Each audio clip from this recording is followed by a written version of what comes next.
This is is an important topic because we are seeing more and more of these patients. In fact, we have our valve team conference twice a month where we show all the difficult cases and discuss them. In every single one of them, at least one patient is presented with this issue. So tricuspid regurg is really becoming an important clinical entity, particularly as people are living longer, getting more elderly, having pacemakers, surgeries, or RV dysfunction, pulmonary hypertension, and so on. And as I'll show you, we still have a lot of progress to make with this entity. So let's talk a little bit about assessing severity. Can we do any type of hemodynamic assessment in these lesions? Importantly, the RV, how we look at it, and then how do we link all these findings to the patient and to trying to make a decision of what to do. As you know, tricuspid valves have three valves, an anterior, a septal, and a posterior. And this slide shows you the best views for each of them. So the RV inflow view, which you do from a parasternal position, gives you a nice shot at the anterior and septal. You get similar views in the fourth chamber, and then the subcostal is very important because that's the one that gives you a shot at that posterior leaflet. So you can see all three leaflets if you use multiple views. 3D imaging of tricuspid valve has been really challenging, either by transthoracic and even by TEE. It's not like the mitral that you get beautiful 3D images with a TE. So this document that has been shown now several times, recommendations for evaluation of valvular regurgitation, is now a few years old. Dr. Zogby has been commissioned to try to bring the team back together and do some updates. But when talking about TR, this is what the experts said. Evaluation of TR severity has been hampered by the lack of quantitative standard for severity. The echo examination seeks to determine the etiology of regurgitation and provides a semi-quantitative estimate of severity. And 13 years later, the statement could be still the same. Now, I'm going to put this here. I'm not going to go through every single detail. This is available for you to study at your own leisure. But these are from the document, what was suggested as multiple criteria that we can use to assess mild and severe, with moderate being kind of like the guy who doesn't fit, the in-between. And this is an area where, of course, you put the patient here in the moderate side, but some of them might end up being perhaps closer to here, others closer to there, because of the fact that so many of these criteria are qualitative. Now, nobody would argue, thin jet, soft CW grayscale, normal RA pressures, that's an easy one for mild. And you have a lot of color here. Again, if you remember Paul's talk about color map is a velocity map, so it's okay to look at this, but it's more important to look proximally. A lot of proximal acceleration and a wide vena contracta. So this would be a severe jet, and that finding is further helped by the fact that you see a contour that is early peaking, triangular shape, which means the RA pressure is jumping up very quickly, and there's a high V wave in the RA. And of course, in the hepatic veins, that gets converted to that systolic retrograde flow, analogous to what you get in the mitral regurg in the pulmonary veins. So you see that there's some confidence that this is severe. And these are two examples of severe. This guy, as you can see, very, very wide vena contracta, large PISA, very dense jet, but this patient has pulmonary hypertension, and you still maintain a relatively rounded contour with a velocity of about 3.5. So in this case, we can estimate PA pressures. All we have to do now is give an estimate of RA, which could be easily 15, 20 or so. This one has also severe TR, but look at the contour. This is almost like a sine wave. This is almost like very little narrowing, and this is now very low velocity, only 2 meters, very triangular, which means the V wave in the RA is very high. And now, what's the PA pressure? I don't know, because that 2 becomes 16 if we use 4V square, But the problem is, how much RA can we add? Could be 20, could be 40. Once you get to this level of TR, the RA pressure could be anywhere, and we have no good ways of estimate that. So this is one of the limitations when you get to this level of TR, is being able to estimate PA pressures better. And look at this one, no color. You don't even see the jet. It's so wide open that it's like having one common chamber between the RV and the RA. And you can imagine what the CW would look there, also like a sine wave. Now, so this is the guys in between. This is your gray scale, your gray level, moderate, intermediate, whatever you want to call it. It's not quite as bad as severe. It's not quite as little as mild. So you have usually a little bit more activity proximally. You tend to have a bigger jets, and you tend to have a little bit more density in the CW. And your RA pressures may be high, but not sky high, as you see here. There's collapse is not so good. You have some element of retrograde, but it's not your classic. So, Paul and I might argue. Maybe Paul calls that moderate to severe, and I call it moderate. I mean, this is the gray zone where people are going to, try to work through it. Not perfect, okay? Next thing is what's causing the TR. Well, a lot of what we see is functional. Usually you have a dilated annulus, leaflets themselves don't look bad, and you have an RV that is dilated and dysfunctional, and most of the time we can easily say that's functional, okay? Structurals are more rare. Rheumatic and myxomatous degeneration is extremely rare today as causes of severe TR. We are seeing actually more of this, more of the pacemakers. Not every patient with a pacemaker and the TR is caused by the pacemaker, but you have to stop and think, because certainly pacemakers can impinge particularly on the septal leaflet and either cause or worsen a pre-existing TR. We're seeing a fair amount of this with our transplant case patients, multiple biopsies where trauma to the valve can happen.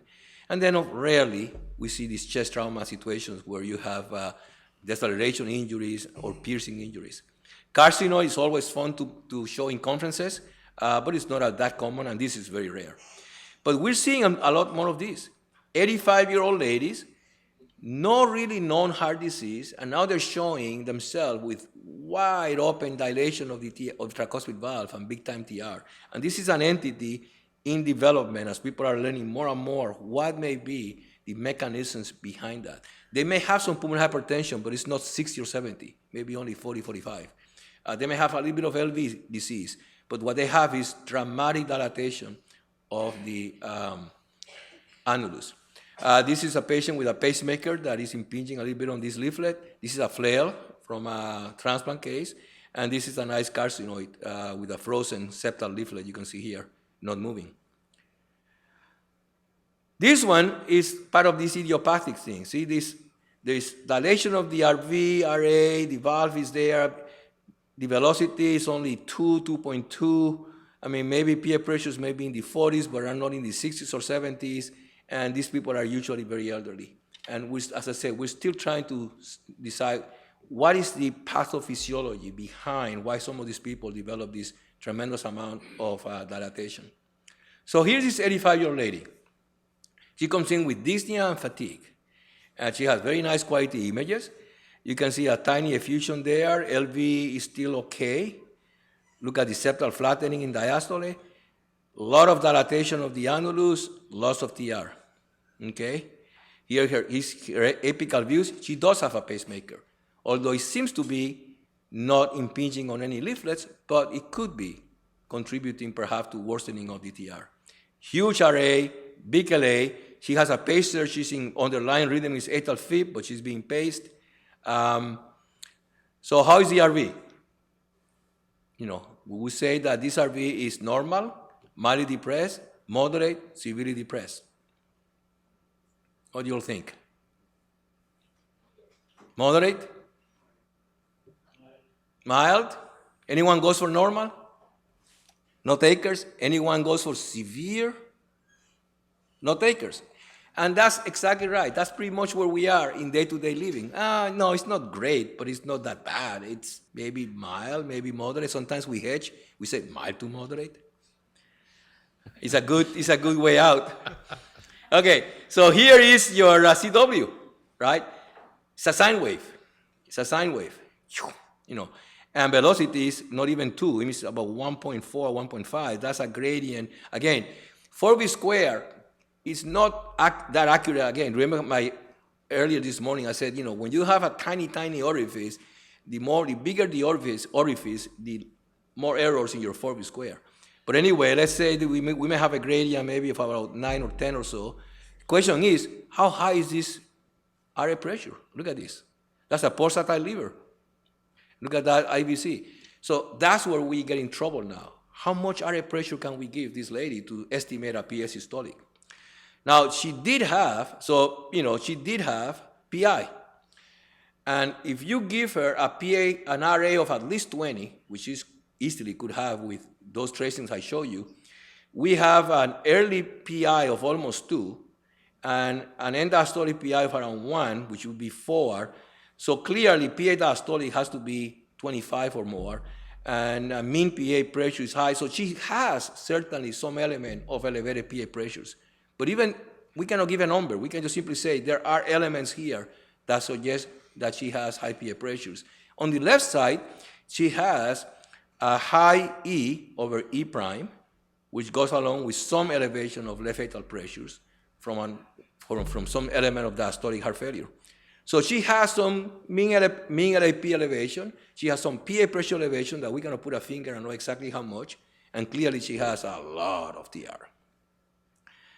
So going back to this tracing is good because, again, there's some septal flattening in diastole. There, which means in diastole, the RV diastolic pressures are competing with the LV. So if the LV diastolic pressures are a little high, this one is even higher. Just, again, we cannot put a number. It's just, we know that those facts are there, but unless we put a catheter in the heart, it will be very hard to give any precise numbers. So assessing hemodynamics in many of these patients really becomes also kind of qualitative because it's very difficult quite often to get a good assessment of RA pressure to add to your estimate of the gradient and give a PA pressure. So you kind of put things together in some sort of sense, but without a catheter. And sometimes in these cases, we just recommend that there's an invasive assessment because it's so important for therapy to decide on how high the PA pressures are. So that takes us to the RV. And actually, there was a very nice written paper by the ASE on guidelines for assessment of RV function. And there are multiple ways to do it, but the two that seems to be kind of passing the state of the test of time and also relatively easy for us to do is look at the shortening fraction of the RV from diastole to systole. And here are 3 examples taken from the article, 60%, 40%, 20%.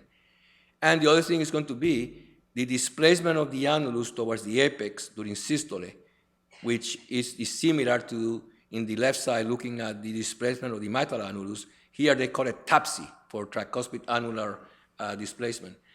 So those are the 2 that are gaining more and more interest. Now, from a research point of view, there's a lot of interest in strain of the RV, but it has not reached prime time yet in terms of having specific numbers, guidelines that we can use.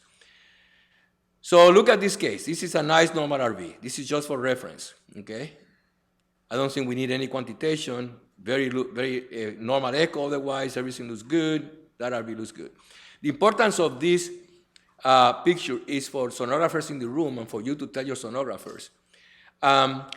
A plain apical 4-chamber view, particularly an apical 4-chamber view that we do to emphasize the LV, may not give us a good RV.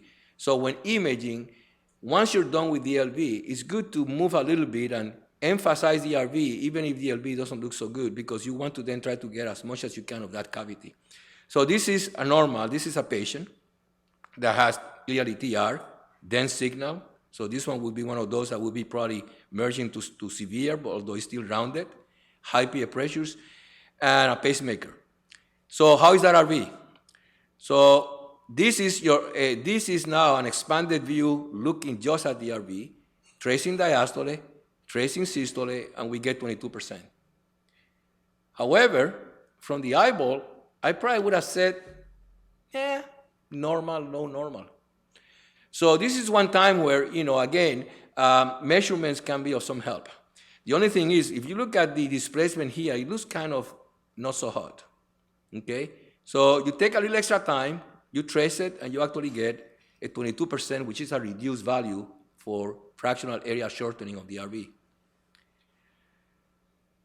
Next thing is etapsy, which basically I'm showing here by having a line in diastole, so you can see how much that has moved. But you do it, in essence, by doing an end mode that you can measure very easily the displacement, or tissue Doppler. With tissue Doppler, you can trace the signal, and the integral in systole is identical to the displacement of the annulus. In addition, you can also measure the peak velocity in systole. And the magic numbers are for TAPSY, less than 17, or for the peak velocity with tissue Doppler, less than 9.5. So we go back to our patient that we got at 22% area shortening, and lo and behold, this peak velocity is 7, and the TAPSY is 1.6. So all three of them actually are telling us that this RV was depressed, even though initially by eyeball, it was not that impressive. So sometimes these numbers can be very helpful. And these are two cases just to show you that TAPSY and RV shortening fraction don't go hand to hand. Okay. So I took you back a little bit. We were talking about RV function, eyeball, and then we talk about quantitative parameters. And I show you basically the two things that we tend to use the most is the fractional area shortening of the RV and this TAPSY. And this was a case that we showed that had a reggaeton fractional shortening of 22%. And in this case, there is a nice relation between that and also a depressed TAPSY and a depressed systolic amplitude of the velocity of the annulus in systole. But that doesn't always happen. They don't go always hand in hand. Here is one example of a patient that has clearly a reduced fractional area shortening of the RV. You don't need to measure it. By eye we see it. But yet, it still has a pretty decent preservation of TAPSY. Here's another one where they do go hand in hand. So sometimes, that's why both is important, because not always they go hand in hand, and some people do maintain annular mobility beyond the so-called 1.7 number, and yet you see them and clearly have reduction in the ejection fraction or fractional area shortening. There are many other parameters, and as I said earlier, strain probably eventually will make it, but it's still kind of work in progress, so there are no specific guidelines yet for RV strain. Now, if in doubt, you can always do a CMR, and certainly CMR, as you saw earlier today, gives us very nice volumetric assessment of RV volume and ejection fraction. Also, volumetric assessment of TR. That's the good news. The bad news is we're still not sure what to do with the numbers, because there has not been enough database of TR quantitation to know exactly what does it mean to have a TR reggaeton volume of 40, 50, 30, 20. It's still work in progress. So often what we do in our conferences when the folks present, when DPAN presents the MRI data, is that we kind of apply the mitral regurg numbers, but that's probably not a good idea. I mean, the RV is not the LV. I mean, these are totally different dynamics. So I think this is one of these areas that we kind of stay in tune as we gather more data, more database data to start learning more about exactly what is a severe TR, what's a moderate, what's a mild. But the good news is that we can get these values from CMR, and we often do get a CMR in these patients. And certainly we get a good estimate of RVEF. However, how do that extra cost helps us make the decision? Because at the end of the day, questions are taking your clinical presentation of the patient with our findings and deciding what to do. And of course, the options are not that great, and that's part of the problems with decision making. Also, when we see an RV that is not happy, is it reversible or irreversible? We still are struggling with that. Perhaps looking for fibrosis in the RV might be one way to look at this, but right now, a simple RV ejection fraction or fractional area shortening doesn't cut it, because we have seen patients with severe pulmonary hypertension, very, very bad RVEF, they get a single lung transplant, and that RV starts jumping like a very happy camper. So assessing reversibility of the RV is also still an issue, but it's very important. This is probably one of the largest databases that have been seen for survival. We started with 4,000 patients, showing that once you get to moderate, we argue about moderate versus severe, but the bottom line is that both moderate or severe have an impact in long-term survival. You can see that this is a nice series over several years versus mild or no TR. And it's interesting that when they look at patients by pulmonary pressures, clearly higher PA pressure had a more separation between severe and moderate, where at lower PA pressures, they were more clamped. EF didn't make much of a difference. People with EF under 50 versus greater than 50, both were affected very similar in terms of prognosis and outcomes in moderate and severe. Which brings a question that perhaps the biggest issue here is that this data may be telling us something about the impact on the RV. And that may be one of the reasons why the LVEF is not as important as the PA pressures, because higher PA pressures probably do give you worsening of the RV. Again, this is areas for thought-provoking, for more data, more research to be done. But clearly, the RV has an impact in prognosis. The question is, at what time is it worth to intervene? And I think the answer would be very easy. If you could intervene with a very simple procedure, we probably would be intervening a lot. Problem is that right now the procedure has been surgical. So this is what the experts say. And notice that they were all evidence C, which means they are having wine and smoking cigars and sharing their anecdotes and trying to come together for a decision, because there is really no good solid data.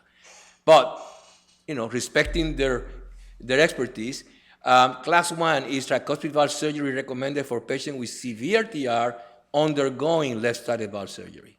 A 2A is repair can be beneficial for patients with mild, moderate, or severe functional TR at the time of left-sided surgery if they have dilated annulus or prior evidence of right heart failure. And a 2B is surgery can be beneficial for patients with symptoms due to severe primary TR that are unresponsive to medical therapy. And, they're logical, it makes some sense, but again, very little data to support any of them. So we go back to our patients. This was the 85-year-old lady that I showed you. Severe TR, some element of RV dysfunction. I think we all agree upon moderate. So what happened to her? Well, what happened to her, being 85, she was very frail. We didn't have any good options to her other than furosemide, ACE inhibitors, and she's a class 1 to 2 with very sedentary lifestyle at 85 and enjoying life. So right now, she's being left alone. Will she eventually get in trouble? Yeah, she probably will, but by then maybe she's 88 or 89, and life has its course.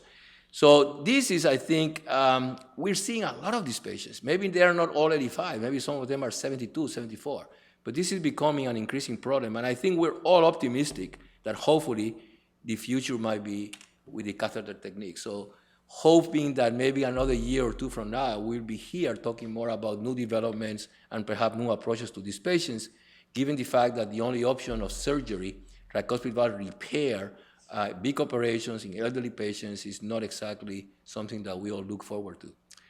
And with that, we can open for some questions if you still remember the first part of the talk before the case presentation. Thank you very much.